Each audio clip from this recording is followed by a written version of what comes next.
Apollo 13 spaceship is slightly off course as it limps home tonight. It's now about a quarter of the way back from the moon. But its present course would not return it to Earth, you see here. It would miss by about 104 miles, and the crew would perish in that case in space. That's why a critical burn to correct its course is scheduled for about 11:43 Eastern Time tonight. Not only must the astronauts get back to Earth, but they must enter along the line you see here. Now, if they're too steep by more than a degree off that course, the spaceship would be crushed by the Earth's atmosphere.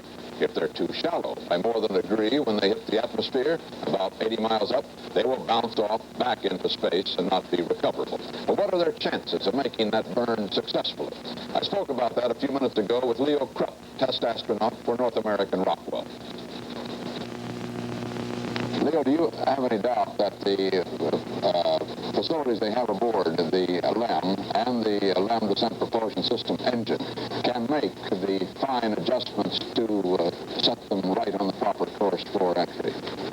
No, sir, Walter. I have the utmost confidence that this engine is going to perform properly. The burns they've made so far, the one to get back on the free return and the one to accelerate, have worked out very well. The engine's performed good. The guidance appears to be functioning properly, and they're coming in on a fairly good trajectory right now. So I see no reason why further mid-course corrections with the descent propulsion stage engine shouldn't work out fine. And you also do not see any doubt that they have the capability of aligning the platform, that is of aiming the spacecraft for that little keyhole in the sky properly with the facilities they do have available to them now. The fact that the two burns have come out very close, I think the guidance is satisfactory, and of course ground tracking is on them, and if there is a deviation, ground tracking will realize this, and they can make another mid-course correction to take care of it. And I think that between the cooperation of the astronauts in the air and the ground tracking that's being done by NASA, the trajectory people on the ground, I think they can get this trajectory down so the entry angle will be satisfactory. The astronauts are strictly rationing their use of power, air, and water, and at the present rates of usage, they have a margin to assure their safety. But there isn't margin for any more problems as serious as the one Monday night that got them into this trouble in the first place. There are a lot of little problems, though, that are nagging at Apollo 13, and Bruce Morton tells us about them from the Manned Spacecraft Center in Houston. Go. The men here sound happier today than they did Monday night or Tuesday, but inside the windowless mission control building, they've been recording a series of small problems. The lithium hydroxide canisters, which clean the air, come in two shapes, LAN and command module. They're not interchangeable. The crew had to rig a Rube Goldberg device to make them interchangeable. It worked. One of the countless pressure valves, called a burst disc, is expected to burst. It normally does that on the moon. No particular problem anticipated in space. A bump in the LEM's descent stage. More gases venting from the crippled service module. Trouble rotating the spacecraft so as to distribute the sun's heat evenly, leading, since they're on directional antennas, to sometimes staticky communications. All little problems. They haven't clouded the optimism, but they have already produced demands from some officials here for stiffer quality controls, better checkout procedures before the next Apollo flies. Bruce Morton, CBS News at the Manned Spacecraft Center, Houston. Early this evening, still another problem cropped up. A battery aboard the LEM began overheating and had to be switched off. Now, that would cut that precious margin of power in the LEM if it has to be left off. Studies are underway as to just how serious that problem might be. White House News Secretary Ziegler said there is no need for other nations to assist in recovering the Apollo 13 crew, although we do appreciate the offer, he said. But the Soviet Union sent two merchant ships toward the scheduled splashdown site in the South Pacific, and Britain sent 6 naval vessels toward the alternate site in the Indian Ocean. France, the Netherlands, Italy, Spain, West Germany, South Africa, Brazil, and Uruguay have put their navies on the alert. The entire world was following the return of Apollo 13. 10,000 joined Pope Paul in prayer in St. Peter's Basilica, and special prayers were said at the Wailing Wall in Jerusalem. CBS will broadcast periodic reports on Apollo 13 throughout the evening. David Brinkley will report later in the program. I'm Chet Huntley, NBC News. The Apollo 13 astronauts traveled back toward Earth today at a speed of more than 3,200 miles an hour. If everything goes well from now on, they will land in the Pacific 1,500 miles northeast of New Zealand shortly after 1 p.m. Eastern Time Friday. But they are traveling in a damaged command ship, powered by the moon landing ship attached to it. And they've had to overcome all sorts of difficulties by improvising, which so far they have been able to do. Late tonight, they are scheduled to make one more course correction. At about 11:45 this evening, Eastern Time, they will twist the spacecraft around in space and aim its rocket engine at the Earth. They will fire that rocket engine for about 15 seconds, which will reduce the speed of the spacecraft by a tiny fraction, about 5 miles an hour. This will be enough to aim the spacecraft a little closer to the Earth, about 80 miles closer, so that the gravity of the Earth will start to bring down the spacecraft on Friday.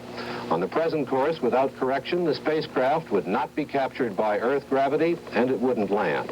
But this is a standard maneuver, and if it isn't made precisely tonight, they will do it again. In the meantime, there is apparently some heating trouble in an electrical battery in the lunar module.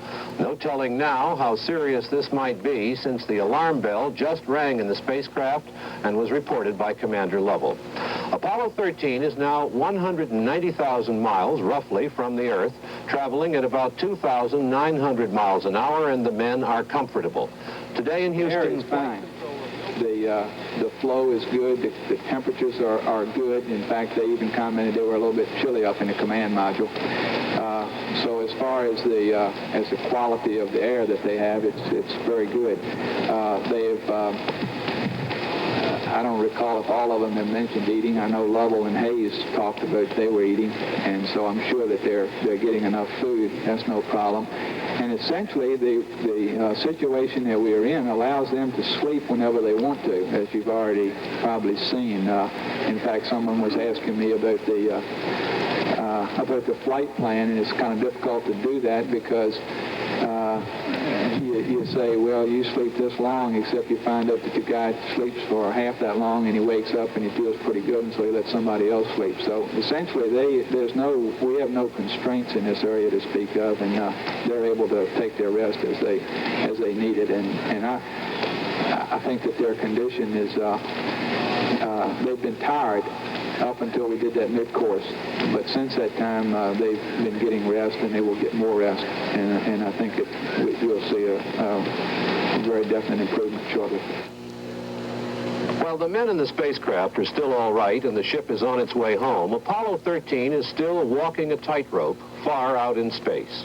Here at the Command Spacecraft Center today, they took one whole shift of flight controllers out of mission control and set them to thinking up ways to get around the problems still ahead. One of these problems involves the air they breathe. They have set up a jury-rigged system of cleaning the air of carbon monoxide, and while this is working, no one is certain that it will go on working. There is the problem of electricity in the command module and in the lunar module. There are uncertainties there as of now. And there are some pieces of metal apparently blown apart by Monday night's fuel cell explosion, which are flying alongside the spaceship. If one of these pieces of metal should lock onto the heat shield during re-entry, it could, in its burning, burn a dangerous hole in the shield. Those are some of the reasons, and there are others, why nobody is taking any chances and nobody is thinking of anything other than getting these men home safely. Since the Apollo 13 astronauts did not reach the moon, there will be no quarantine for them after they land on Friday.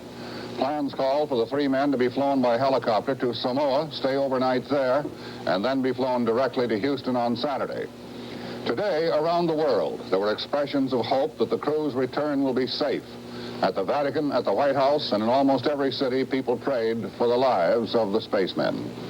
The mood of the Apollo 13 crew today was disciplined and calm, except for some irritation that Monday's accident had kept them from reaching the moon. The burned-out stage of their Saturn V rocket did get there. It crashed with great force last night, causing a moonquake. The shake, several minutes long, registered on the seismometer that had been left on the moon by Apollo 12 last November. By the way, Aquarius, we see the results now from 12's seismometer. Looks like your booster just hit the moon, and it's rocking it a little bit. Over.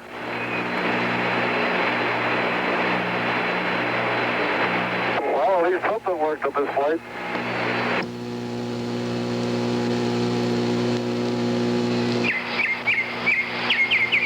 Near Houston, there's a suburb called Clear Lake. It is home to astronauts James Lovell and Fred Haise and many other astronauts. It looks like a lot of suburbs here, and if there is any tension about Apollo 13, it is not readily seen. But as in all of Houston, there is deep concern. Mrs. Marilyn Lovell has not talked to reporters. NASA officials say she has asked few questions. They say she doesn't need to. She's knowledgeable. She's done her homework. Mrs. Mary Haise, who is expecting in 2 months, went to have lunch with the wife of astronaut Alan Bean today. Both wives have been visiting and visited by other astronauts because that's the way it works here. Last night in the Astrodome, Houston played Los Angeles. 8,000 fans took note of the president's request for silent prayer in a stadium not known for silence.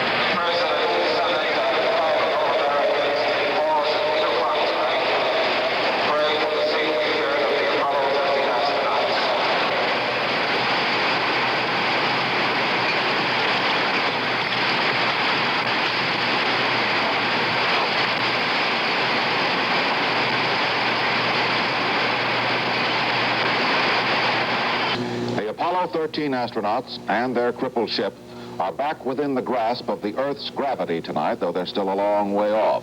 Their situation is largely unchanged from what it was this time yesterday. The men are in good condition, somewhat tired, and through much of today they were very busy. The lunar module, their lifeboat, remains in excellent shape. To place themselves on the proper course for a precision landing, sometime tonight the astronauts must successfully fire the lunar module descent engine. A further report now from ABC science editor Jules Bergman. The mid-course correction tonight is critical. Apollo 13, on the course it's presently flying, will miss the Earth by 94 miles. Mid-course burns are part of every Apollo flight, but on most previous Apollo lunar missions, the free return burn, the one done last night, has been accurate enough so that the spacecraft would have hit the Earth with no further corrections. Not so with Apollo 13. It needs the mid-course or else. But there are 3 different sets of engines that can do the maneuver. The lunar module's descent engine, its ascent engine, and even its reaction control system thrusters. It's the one area where the crippled spaceship has some redundancy, some backup methods left. Ironically, if all had gone well, the lunar module would have landed on the moon tonight, and Jim Lovell and Fred Haise would be performing their first moonwalk. Instead, they're limping back across space in the LEM with a crippled command module in tow. Alive only because they've managed to improvise systems to save their lives with brilliant on-the-spot help from the ground. The astronauts ran out of air-purifying canisters, lithium hydroxide units they're called, in the LEM. It isn't designed to handle the air for 2 ships. And inside our own LEM mock-up at ABC Space Headquarters, Grumman test pilot Dick Sprague and spacecraft technician Gary Morse are showing us just what's keeping the astronauts alive. The Apollo 13 crew are using air purifiers from the command module in a Rube Goldberg setup that works. Dick, how does that system work? Well, we have here an actual lunar module CO2 canister, Jules, and the command module one is larger than this. That's why they can't be interchanged. So this bag over it, circulating air through it and through the canister is clarifying the air very well. Will it last long enough to get them down safely? Oh, most certainly. There are 15 of these larger canisters on board the command module, and 2 of them are being used at the time to bring the CO2 content way down. And Dick, how is the LEM, that lifeboat, holding up? Very well. As you said, it's not designed for this long lifetime support, but it's going to bring them back in excellent shape. Very good, Dick Sprague. We'll see you later on tonight and through the flight. Space Agency officials have begun investigating the explosion that rocked Apollo 13 and now feel it was a liquid oxygen tank that blew up. How it happened, they don't know. They don't think it was a meteorite hit, but they're not sure and perhaps never will be. The critical issue for now is getting Lovell, Haise, and Swigert back alive.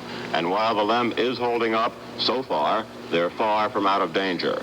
They'll stay in the LEM until the last possible minute before re-entry Friday morning. The command module batteries only have a few hours of power left in them. And that's what has Space Agency officials really worried. After they separate from the LEM, there can be no delays and no foul-ups. For now, the critical step is tonight with that mid-course correction burn just before midnight Eastern Time, and it's all important. This is Jules Bergman at ABC Space Headquarters. Expressions of concern and offers of help are coming in from all over the world. At the Vatican, Pope Paul led 10,000 worshippers in prayer today.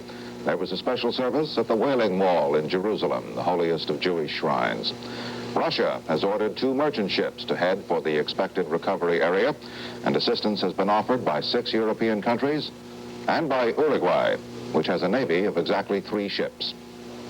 ABC News will be back on the air at any time that developments warrant to bring you full details of the return flight of Apollo 13.